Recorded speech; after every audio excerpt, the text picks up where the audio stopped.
Assalamualaikum warahmatullahi wabarakatuh. Innal hamdalillah nahmaduhu wa nasta'inuhu wa nastaghfiruh wa na'udzu billahi min shururi anfusina wa min sayyiati a'malina. Man yahdihillahu fala mudilla lahu wa man yudlil fala hadiya lahu.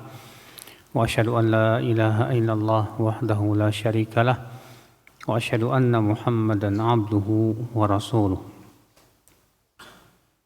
Qala Allah Ta'ala fi kitabihil karim, ya ayyuhalladzina amanu taqullaha haqqa tuqatih wa la tamutunna illa wa antum muslimun, amma ba'd.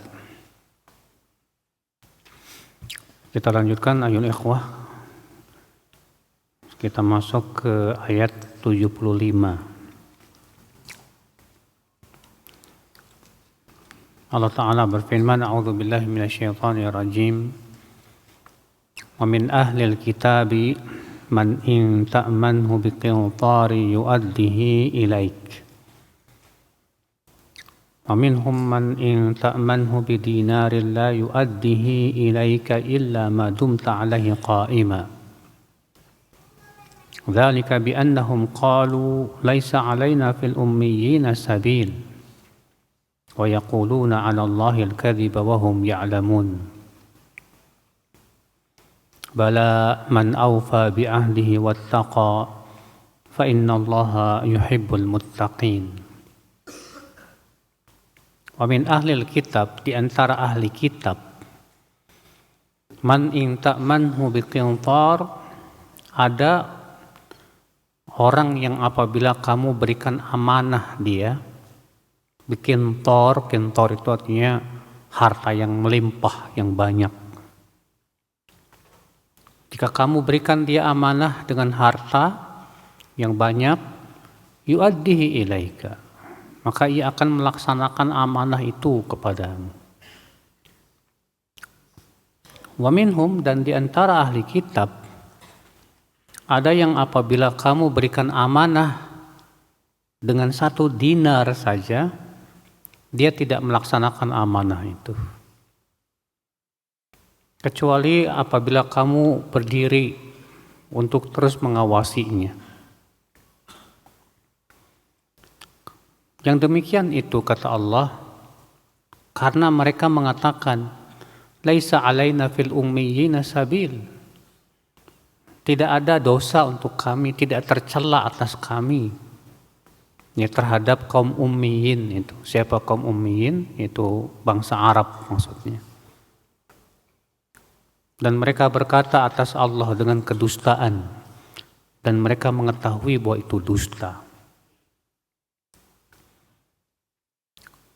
Ikhwata Islam, saudaraku seiman, di sini ya Allah Subhanahu wa taala menyebutkan tentang 2 orang ahli kitab, baik Yahudi maupun Nasrani.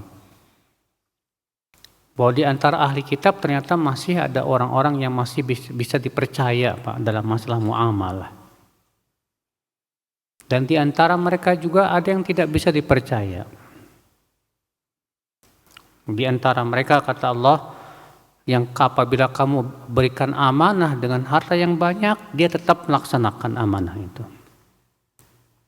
Di antara mereka ternyata ada yang tidak amanah. Subhanallah, kata Islam, saudaraku seiman. Lalu Allah menyebutkan ya, alasan mereka yang tidak amanah. Kenapa mereka tidak amanah? Kata mereka, laisa alaina fil ummiyina sabil. Tidak ada celah untuk kami terhadap bangsa Arab yang ummi itu, yang tidak bisa baca tulis itu. Artinya menunjukkan seakan-akan mereka menghina bangsa Arab. Seakan bahwa orang Yahudi itu yang lebih segala-galanya. Wa yaquluna 'ala Allahil kadhib, dan mereka berdusta atas nama Allah Subhanahu wa taala. Artinya mereka menisbatkan itu kepada syariat. Ya, mereka sudahlah tidak amanah, Sudah gitu mereka mengatakan katanya bangsa Arab itu kita nggak cela kalau kita menjalimi mereka. Sudah begitu mereka menisbatkannya kepada Allah Subhanahu wa taala, berdusta atas nama Allah Subhanahu wa taala. Lalu Allah mengatakan bala man aufa bi ahdihi wattaqa. Iya. Siapa yang melaksanakan perjanjiannya dan bertakwa, maka sesungguhnya Allah mencintai orang-orang yang bertakwa. Dari dua ayat ini kata Syekh Utsaimin kita ambil faidah.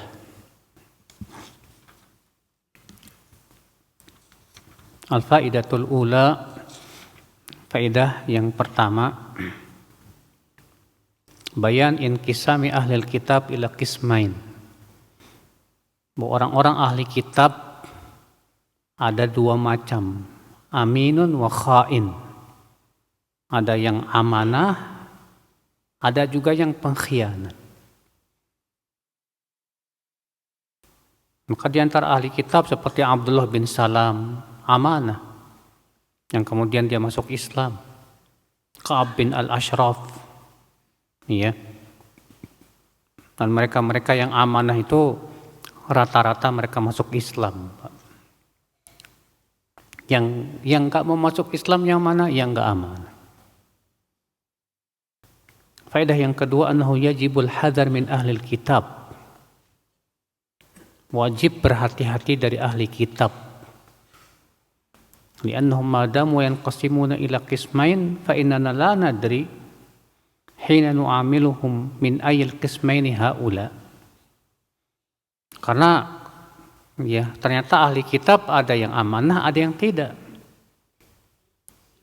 Maka kita tidak tahu apakah dia ini amanah atau tidak kepada kita. Dan tentunya Pak, yang kita lihat orang-orang Yahudi ya dari zaman ke zaman selalu tujuannya adalah untuk menghina Islam. Allah mengatakan dalam surat Al-Baqarah 120, "Walan tarda ankal yahudu walan nasara hatta tattabi'a millatahum." Orang Yahudi, orang Nasrani tidak akan pernah ridho sama kamu. Sampai kapan? Sampai kamu mengikuti millah mereka. Baru mereka ridho. Ikhwata Islam, saudaraku seiman. Faedah yang ketiga dari ayat ini, kata Syekh Utsaimin, ijabu ahli kitab bi anfusihim. Ahli kitab merasa ujub dengan diri mereka. Wahtiqarihim li ghairihim, dan menganggap remeh selain mereka. Orang Yahudi, orang Nasrani itu ujub. Maka dari itu, ya, kita sebagai seorang Muslim, Pak, tidak layak punya sifat ujub itu, meremehkan orang lain, ya, karena sesungguhnya ujub termasuk dosa besar. Sebagaimana pernah saya sampaikan perkataan Al-Imam Ibnu Qayyim bahwa ujub, sombong, ria itu lebih besar daripada dosa-dosa besar yang bersifat lahiriah. Ikhwata Islam, saudaraku seiman. Faedah selanjutnya, an ahlul kitab la yaqtasiruna ala dhulm wal udwan. Bahwa orang-orang ahli kitab bukan sebatas zalim mereka, tapi mereka menisbatkan kezaliman mereka itu kepada syariat Allah. Itu yang ya selalu dilakukan oleh orang-orang ahli kitab itu, Pak. Jadi perbuatan mereka itu selalu mengatasnamakan agama atas dasar ini syariat Allah, syariat Allah. Padahal tidak ada dalilnya dari Al-Qur'an, dari kitab suci mereka. Makanya ya kalau ada orang Islam membuat bid'ah lalu menisbatkan itu sebagai syariat Allah, ya apa bedanya? Ya. sebagian orang Islam atau kiai yang diajengkan dan yang lainnya melakukan perbuatan-perbuatan yang tidak baik, lalu kemudian dia berdalih ini syariat, ini ya sesuai dengan syariat Allah. Allah, ini dusta akal Islam, saudaraku seiman. Faedah selanjutnya, anna man iftara al-kadhib 'ala Allah fima yufti bihi aw yahkum bihi bainan nas fa fihi syabahun bil yahud wan nasara. Bahwa orang yang mengada-ngada kedustaan atas nama Allah dalam fatwa atau ketika menghukumi manusia, maka dia sudah tasyabbuh, menyerupai orang-orang Yahudi dan Nasrani.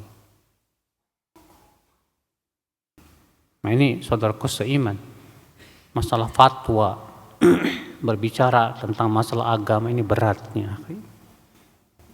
Karena kalau kita sudah berbicara tentang agama, din, berarti kita sedang membawa syariat Allah. Al-Imam Ibnu Qayyim rahimahullah menulis sebuah kitab yang berjudul I'lamun Muwaqqi'in an Rabbil Alamin. I'lam artinya pemberitahuan, al-muwaqqi'in artinya yang mendatangani. Maksudnya kata para ulama, Ibnu Qayyim itu sedang menyebut orang yang berfatwa itu orang yang sedang mendatangani. Orang yang berfatwa seakan berkata, ini loh yang diinginkan oleh Allah dan Rasulnya. Ini loh syariat Allah. Maka orang yang berfatwa dalam masalah agama, jika dia tidak berhati-hati, wah musibah besar, saudaraku seiman. Maka dari itulah yang akal Islam, para salafus saleh, mereka paling hati-hati dalam masalah fatwa. Mereka paling senang kalau misalnya ada sahabat lain yang bisa menjawab pertanyaan temannya. Sebagai disebutkan dalam sebuah riwayat, ya ada di antara tabi'in ada yang bertanya kepada seorang sahabat. Sahabat menyuruh untuk bertanya kepada sahabat yang lain. Sahabat itu menyuruh lagi terus saja. Saking khawatir, takut, ya, berfatwa tanpa ilmu, saudaraku seiman. Ikhwata Islam, saudaraku seiman. Faedah selanjutnya, anna man iftara 'ala Allahil kadhib wa huwa ya'lam asyaddu ithman mu'udwanan mimman la ya'lam. Bahwa orang yang berdusta atas nama Allah dalam keadaan dia tahu, itu lebih berat dosanya daripada orang yang berdusta atas nama Allah dalam keadaan dia tidak tahu.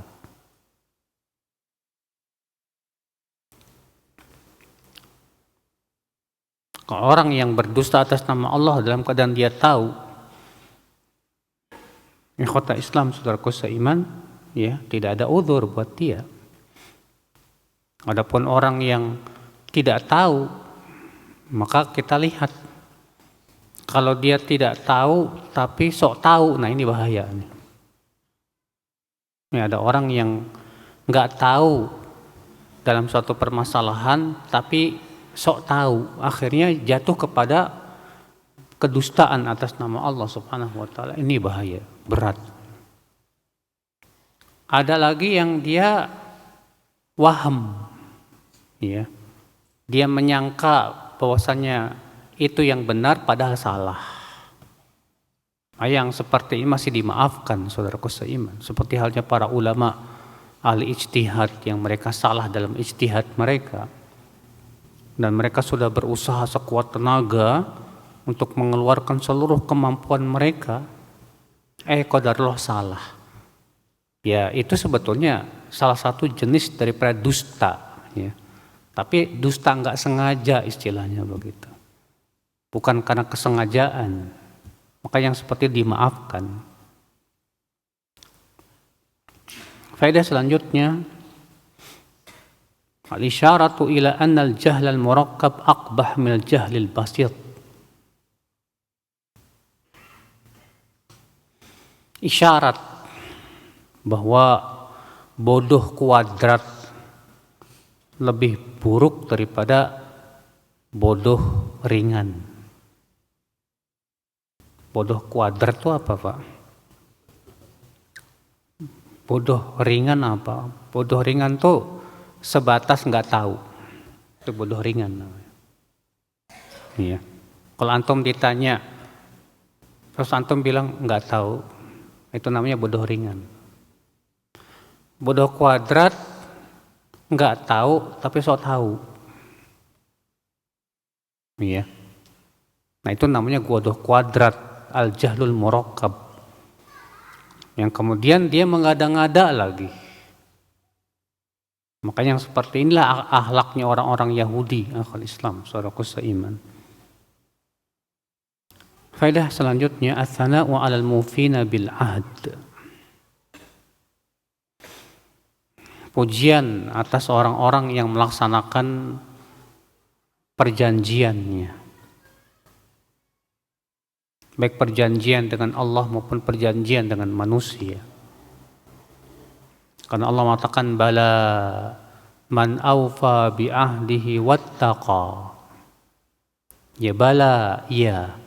Siapa yang melaksanakan perjanjiannya dan dia bertakwa, maka sesungguhnya Allah mencintai orang-orang yang bertakwa itu. Faedah selanjutnya, annal wafa bil ahdi min asbabi mahabbatillah. Bahwa melaksanakan perjanjian itu termasuk sebab dicintai oleh Allah Subhanahu wa taala.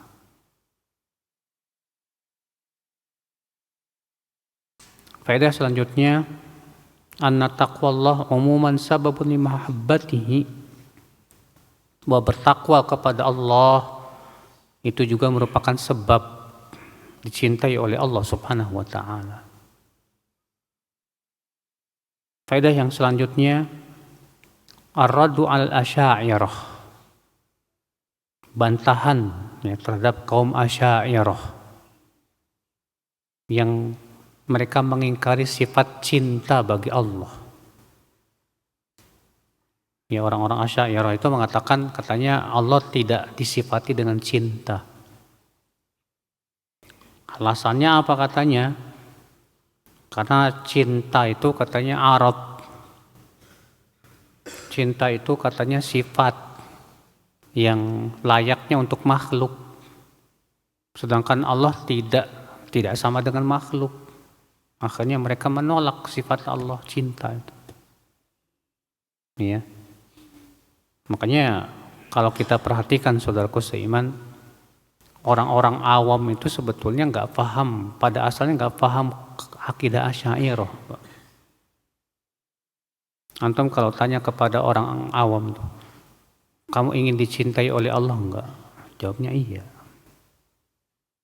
Orang awam tuh mudah sekali ya untuk menetapkan sifat Allah itu mudah. Orang awam berkata, saya mengharapkan ridho Allah saja. Padahal kan Asy'ariyah tidak menetapkan sifat ridho. Orang awam mengatakan, saya takut sama yang ada di atas. Sementara kaum Asy'ariyah meyakini Allah tidak berada di mana? Di atas. Makanya orang awam itu dengan fitrahnya itu Pak, sebetulnya sesuai dengan akidah Ahlussunnah wal Jamaah. Berbeda dengan orang-orang Asy'ariyah yang sudah rusak pemikirannya. Faedah selanjutnya, yang bagi muraqabatul khain wal qiyam alaih. Selayaknya atau perintah untuk mengawasi orang-orang yang berkhianat. Karena Allah mengatakan demikian, illa ma dumta alaihi qa'ima. Kecuali kamu apabila mengawasi dia baru dia amanah. Maka ya, kata beliau, fa kullu syai'in takhsha minhu tadhi'al amanah fahris ala an takuna muraqiban lahu wa qa'iman alaih. Segala sesuatu yang kamu khawatir orang tersebut menyia-nyiakan amanah, maka awasi dia. Ya. Mengawasi orang-orang yang tidak amanah itu penting, Pak. Karena orang kalau tidak amanah merusak, Pak. Pejabat yang tidak amanah habis negara ini. Pekerja yang tidak amanah rusak pekerjaan. Semua kalau tidak amanah, ya akhirnya apa? Mudarat pasti akan timbul. Maka dari itulah ikhwata Islam, ya di sini Allah seakan memberikan isyarat bahwa kalau kita khawatir adanya pengkhianatan, boleh untuk diawasi. Ya, kalau di negara namanya ada KPK lah dan yang lainnya, badan pengawasan. Karena apa? Dikhawatirkan adanya pejabat-pejabat yang tidak amanah gitu. Faedah selanjutnya, anna haula'il khawanah minal yahud indahum ma yulabbisuna bihi batilahum. Orang-orang Yahudi yang pengkhianat itu mentalbis kebatilan mereka dengan ucapan yang dianggap itu kebenaran. Apa kata mereka? Dzalika bi annahum qalu laisa alaina fil ummiyina sabil. Yang demikian itu dikarenakan mereka berkata laisa alaina fil ummiyina min sabil. Arti sabil ilal laum. Kami tidak tercela kalau kami berbuat zalim sama orang-orang Arab itu. Karena kami bangsa yang mulia. Lalu kemudian berdusta atas nama Allah Subhanahu wa taala. Na'udzubillah. Faedah selanjutnya akal Islam saudara seiman. Al-hathu ala taqwallah. Anjuran untuk bertakwa kepada Allah Subhanahu wa taala. Lianna kulla insanin yuhibbu an yuhibbahu Allah. Karena setiap insan pasti dia ingin dicintai oleh Allah Subhanahu wa taala. Sedangkan takwa itu mendatangkan cinta Allah Subhanahu wa taala. Kita masuk ke ayat berikutnya. Allah Ta'ala berfirman, Innal ladhina yashtaruna bi'ahdillahi wa aymanihim thamanan qalila ulaika la khalaqa lahum fil akhirah wa la yukallimuhumullah wa la yanzuru ilaihim yawmal qiyamati wa la yuzakkihim wa lahum adzabun alim. Sesungguhnya orang-orang yang yashtaruni bi ahdillah. Yashtarun di sini artinya yashrun. Mempunyai makna ayyabi'un. Itu orang-orang yang menjual bi ahdillah, perjanjian Allah.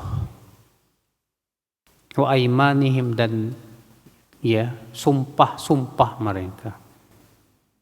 Apa maknanya, Pak? Menjual perjanjian Allah Subhanahu wa taala. Ya. Syekh Utsaimin mengatakan bahwa ada dua pendapat ulama tentang makna perjanjian Allah ini. Makna yang pertama yaitu perjanjian Allah untuk beriman kepada Allah Subhanahu wa taala. Ya. Makna yang kedua itu perjanjian dengan makhluk. Perjanjian dengan apa? Dengan makhluk, dengan membawa nama Allah, dengan sumpah-sumpah gitu.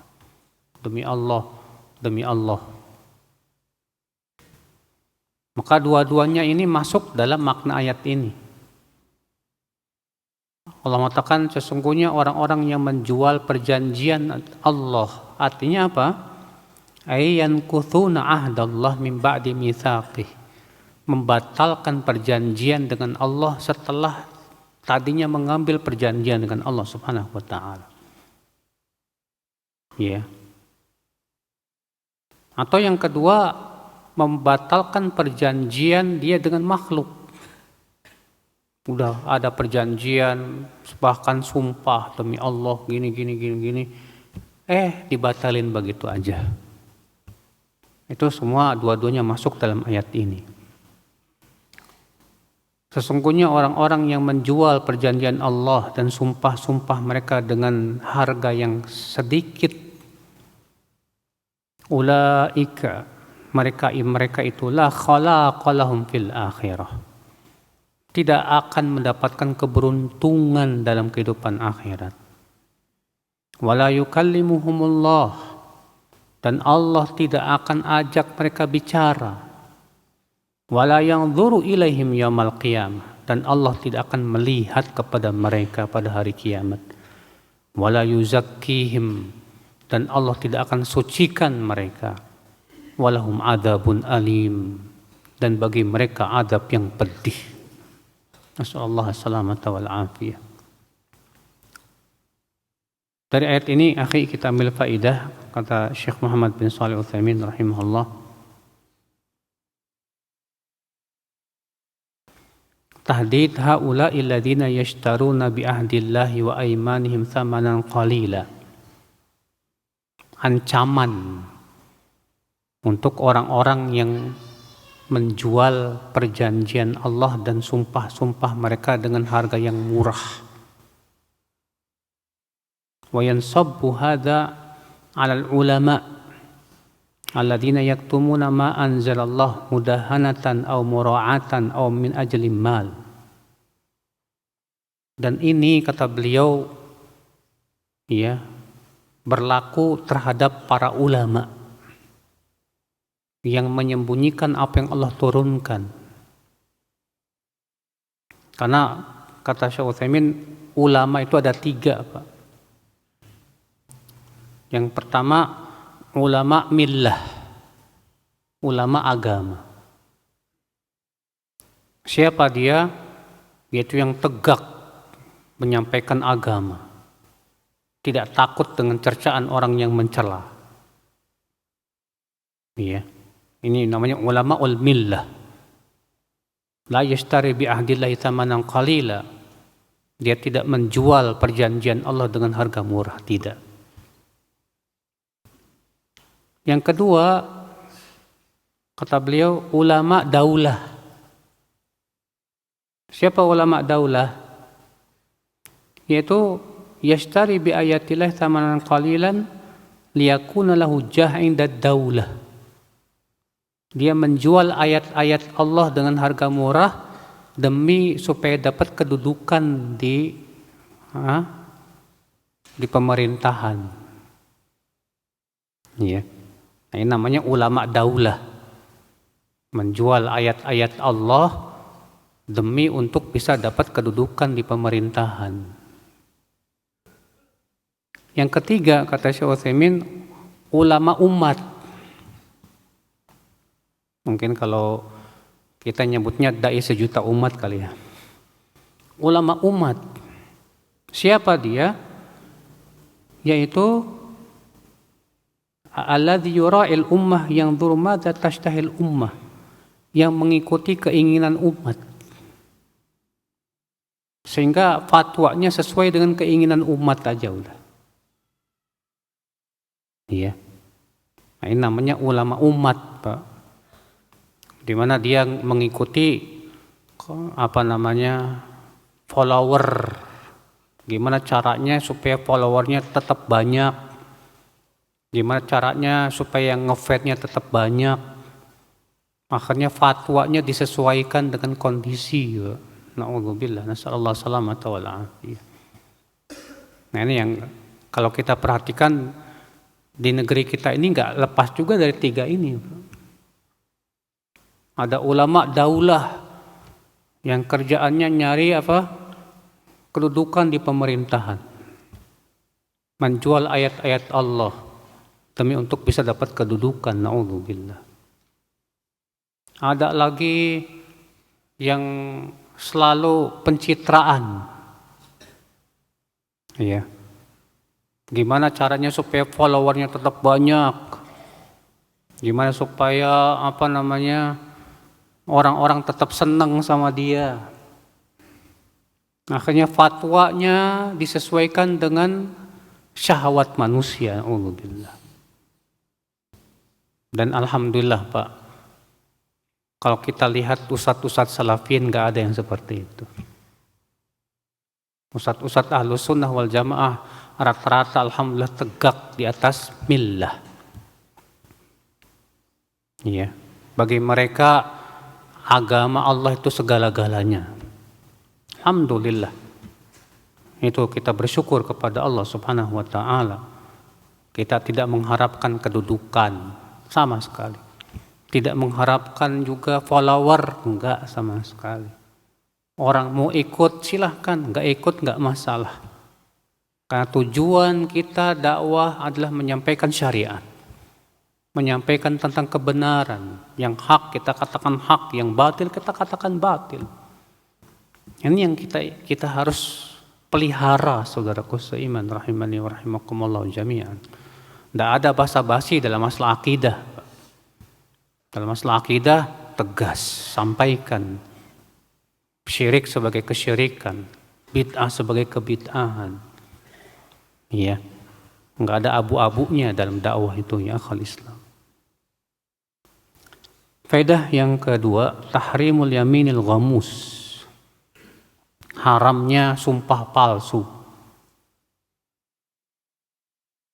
Wa annal yaminal ghamus wa adamul qiyam bi ahdillah min kabairidz dzunub. Wa sumpah palsu dan tidak melaksanakan perjanjian Allah itu termasuk dosa besar. Ikhwata Islam, saudaraku seiman. Apa itu sumpah palsu? Itu bersumpah dengan membawa nama Allah padahal dusta. Itu namanya sumpah palsu. Iya. Dan itu dosanya besar sekali, disebutkan dalam hadis Rasul bersabda, ala ukhbirukum bi akbaril kabair. Maukah aku beritahu kepada kalian dosa besar yang paling besar? Asyirku billah wa uququl walidain. Syirik kepada Allah. Kemudian durhaka kepada orang tua. Kemudian Rasulullah yang tadinya bertelekan langsung duduk. Lalu bersabda apa? Ala wa qaulu zur, ala wa syahadatu zur. Ya. Dosa besar selanjutnya adalah berkata dusta, bersaksi palsu, berkata dusta. Terus Rasulullah mengulang-ulang terus saja. Sampai seorang sahabat berkata, laitahu sakat. Andai beliau diam. Ya kata Islam, saudaraku seiman. Nah, ini bersumpah palsu, Pak. Ya, bersaksi palsu ini berat. Karena berapa banyak akhi gara-gara saksi palsu, sumpah palsu dihalalkan sesuatu yang haram. Na'udzubillah. Faedah selanjutnya, anna man wafa bi ahdillah wa halafa ala sidqin fa innahu la yahrumun nasib fil akhirah. Orang yang melaksanakan perjanjian Allah dan bersumpah dengan benar, maka ia tidak diharamkan nasibnya pada hari akhirat nanti. Karena orang-orang yang menjual ayat-ayat Allah, ya, dan tidak melaksanakan perjanjian dengan Allah, Allah mengatakan apa? La khalaqa lahum fil akhirah. Mereka tidak punya keberuntungan, tidak ada nasib bagi mereka di akhirat nanti. Na'udzubillah. Faedah selanjutnya, annahu yanbaghi lil insan an takuna al akhirah hiya hadafah wa maghzah wa muradah. Selayaknya bagi seorang insan agar akhirat itulah yang menjadi tujuan utamanya. Karena ya Allah Subhanahu wa taala mengatakan ulaika la khalaqa lahum fil akhirah. Mereka itu tidak ada keberuntungan sama sekali dalam kehidupan akhirat. Allah tidak mengatakan di dunia tapi di akhirat, Pak. Maka dari itulah ya akhi, setiap kita wajib untuk selalu ingat bahwa kita semua akan kembali kepada Allah. Semua kita akan meninggal. Dunia sementara ya akhi.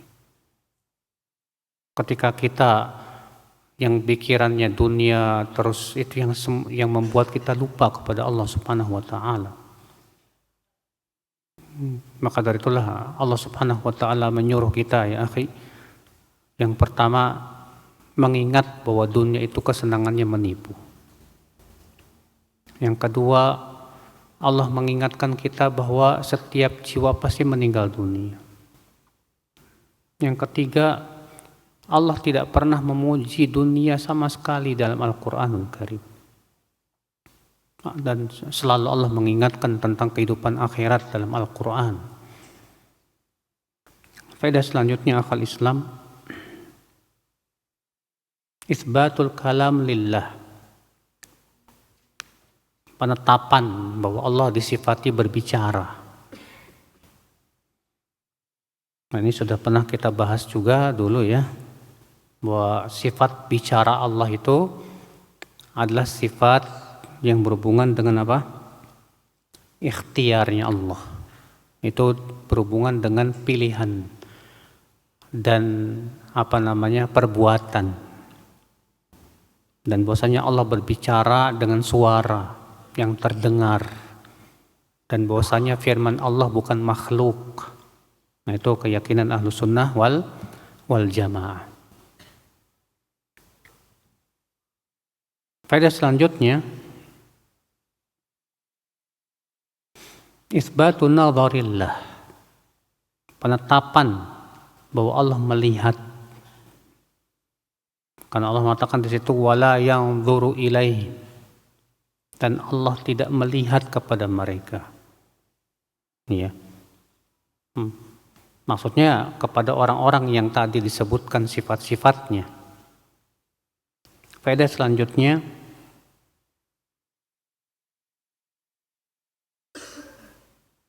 bahwa yang dimaksud dengan melihat dalam ayat ini itu mereka tidak dilihat oleh Allah.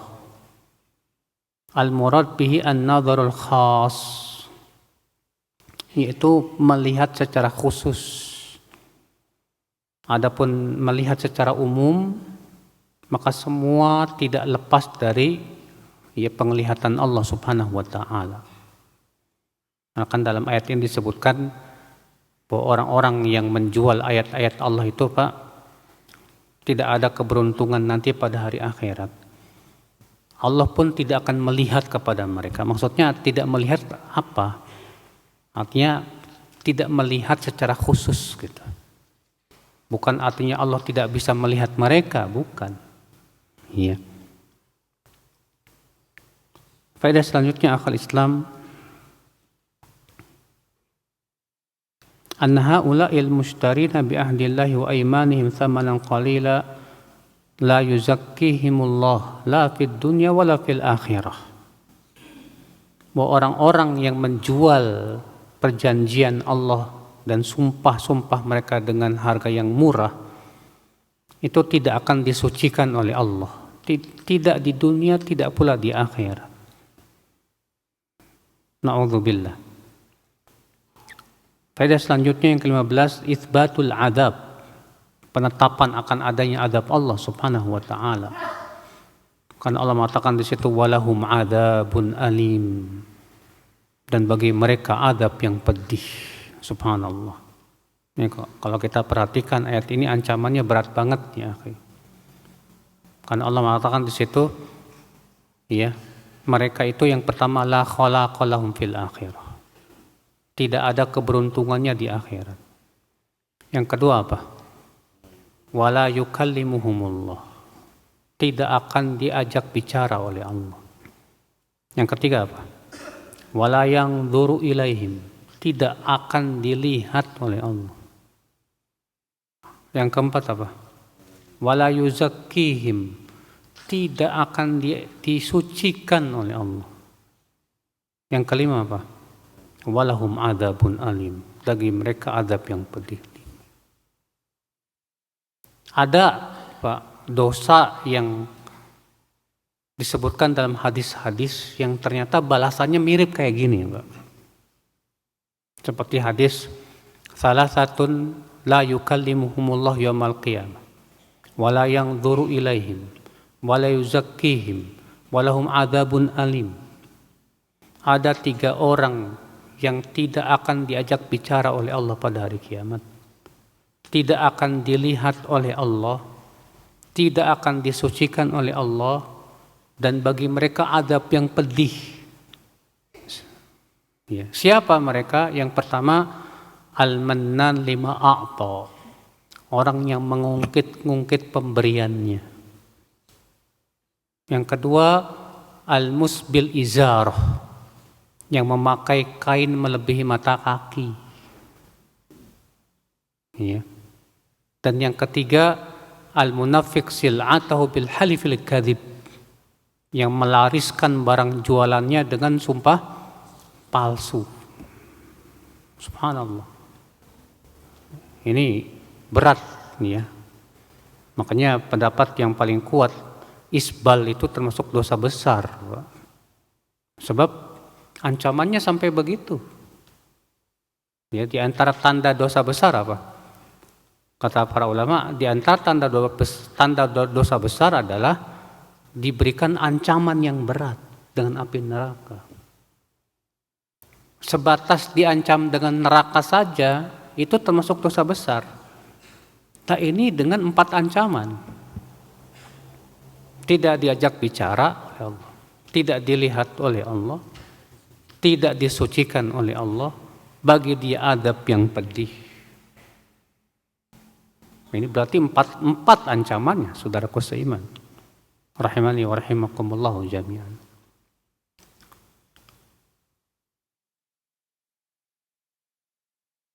Kita masuk, udah masuk Isya belum? Belum. 10 menit lagi, 7 menit lagi. Kita masuk ke ayat berikutnya.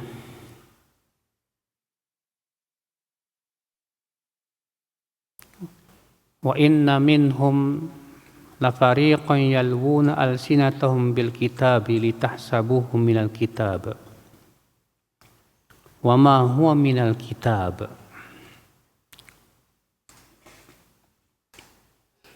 wa yaquluna huwa min indillah wa ma huwa min indillah wa yaquluna 'ala Allahil kadhiba wa hum ya'lamun.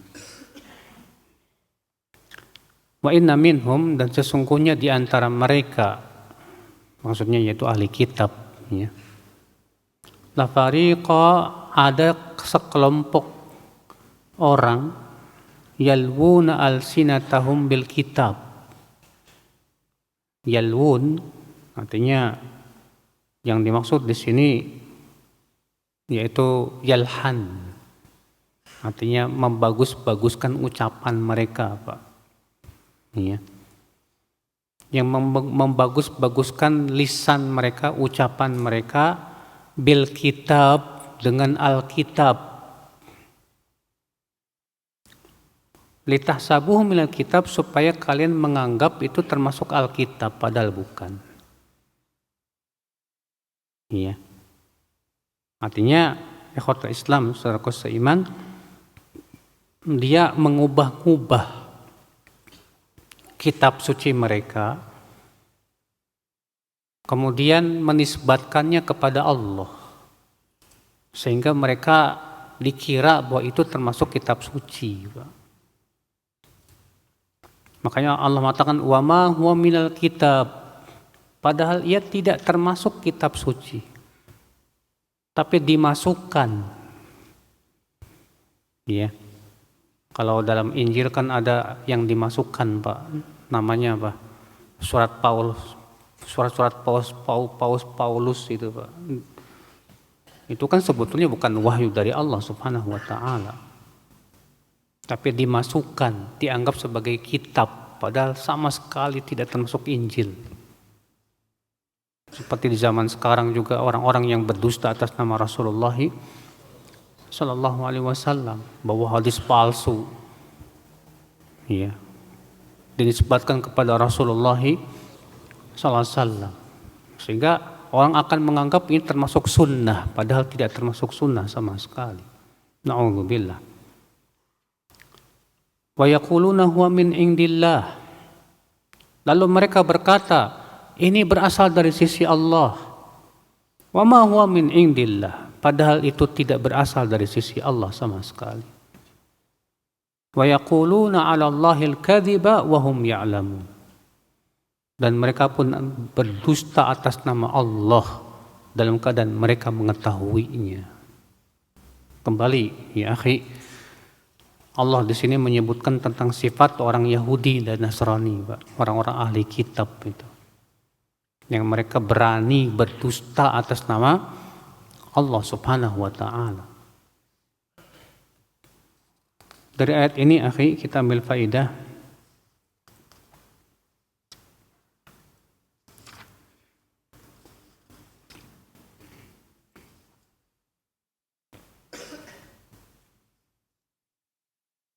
anna fariqan min ahli kitab yuharrifuna al-kalim. Di antara kelompok ahli kitab ada yang mengubah-ubah ya kitab suci mereka. Dan mengubah-ubah kitab suci itu ada dua macam. Yang pertama mengubah lafadznya. Mengubah apa? Lafadznya. Yang kedua mengubah maknanya tanpa lafadznya. Nah, orang-orang ahli kitab mereka mengubah dua-duanya, lafadz dan apa? Makna. Sedangkan umat Islam ya, yang fasik, yang tidak takut kepada Allah, gak ada yang berani, gak ada yang bisa mengubah lafadz Al-Quran, gak ada. Alhamdulillah. Setiap usaha untuk mengubah lafadz Al-Quran selalu gagal. Tapi apa yang mereka lakukan, Pak?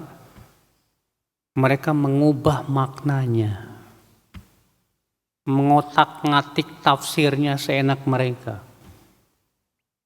Nah, itu namanya mengubah ayat-ayat Allah Subhanahu wa ta'ala.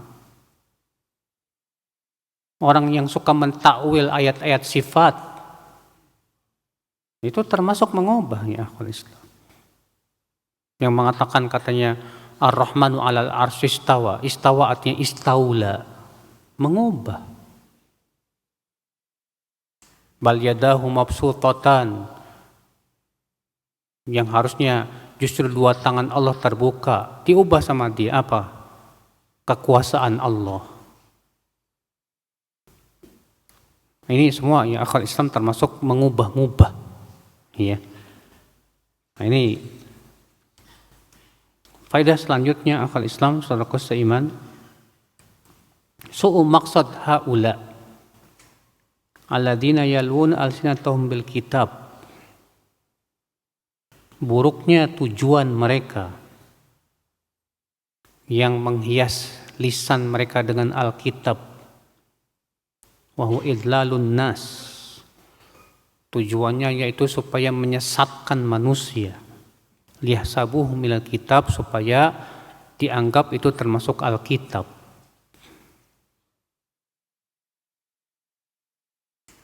Ikhwata Islam saudaraku seiman. Faedah selanjutnya anna Allah azza wa jalla yuhibbul ibadil huda wa an yahtadu. Bahwasanya Allah Subhanahu wa taala ya mencintai hidayah untuk hamba-hambanya dan agar hamba itu mendapatkan hidayah dari Allah Subhanahu wa taala.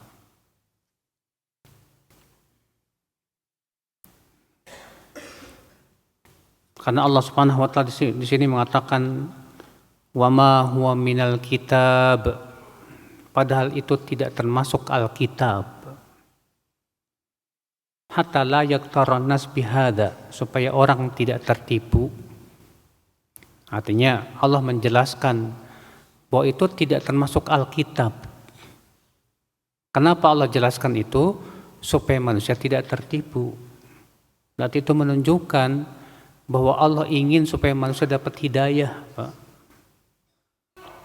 Nah, demikian pula kita, Pak. Kewajiban kita menjelaskan kepada manusia semua perubahan-perubahan yang dilakukan oleh ahli bid'ah.